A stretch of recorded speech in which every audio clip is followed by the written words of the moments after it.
আসসালামু আলাইকুম প্রিয় সম্মানিত বন্ধুরা, সবাই কেমন আছেন? আশা রাখি আল্লাহর রহমতে ভালো আছেন। আমি একটা ভিডিও নিয়ে আসছি, অবশ্যই দেখতেছেন আমার স্ক্রিনে চলতেছে। তার মোষের প্রতিভা দেখানোর জন্য আপনাদের সাথে এই ভিডিওটি তৈরি করা। ভালো লাগলে অবশ্যই লাইক কমেন্ট করে সাথে থাকবেন, ধন্যবাদ।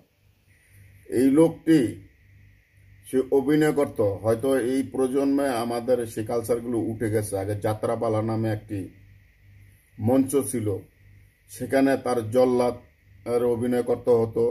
সেখানে সে কালি মেখে বা আলগা লাগিয়ে তার জল্লাদের অভিনয় করতে হতো।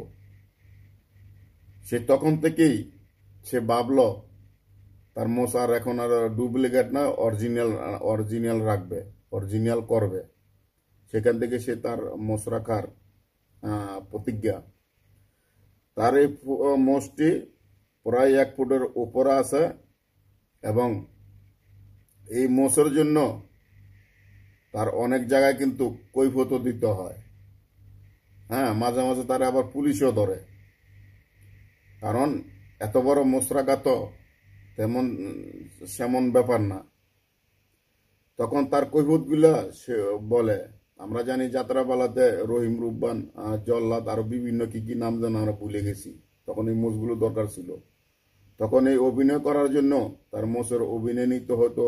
আমাদের আগের কালকার তো তেমন কিছু ছিল না।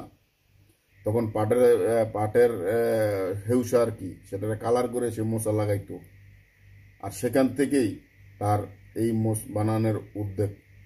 তো সুন্দর একটি ভিডিও আমি আপনাদের জন্য নিয়ে আসলাম, কারণ এই আগের দিনে অর্থাৎ 90 দশকের কালচারটি ধরে রেখেছে আজকে এই বাইটির মাধ্যমে আমরা জানতে পারলাম। কারণ এই বাইটিকে হয়তো অনেক গণমাধ্যম বা দেশবাসী, এলাকাবাসী যার সামনে পড়ে তার এই মোচের কৈফিয়ত দিতে হয়।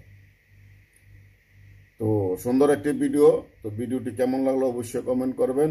আমি শুধু এই ভিডিওটি তৈরি করলাম আমাদের এই প্রজন্মে আজকের ছেলে মেয়েদেরকে দেখানোর জন্য, কারণ এরা আজকে আমাদের যে সেই যাত্রাপালা তো উঠে গেছে, সেটা নাই। তো সেই জন্য ভিডিওটি নিয়ে আসলাম। তো ভিডিওটি কেমন লাগলো অবশ্যই আপনার মূল্যবান কমেন্ট করে অবশ্যই কমেন্ট বক্সে কমেন্ট করে যাবেন আপনার মূল্যবান কমেন্টগুলো। যদি আরও ভিডিও দেখতে চান অবশ্যই নিয়ে আসবেন। সবাইকে জানাচ্ছি অসংখ্য ধন্যবাদ। যারা পাশে ছিলেন, পাশে আছেন, ইনশাল্লাহ পাশে থাকবেন। আজকের মতন বিদায়, এই পর্যন্ত। আল্লাহ হাফেজ। সবাই ভালো থাকবেন, সবাই সুস্থ থাকবেন। আল্লাহ হাফেজ।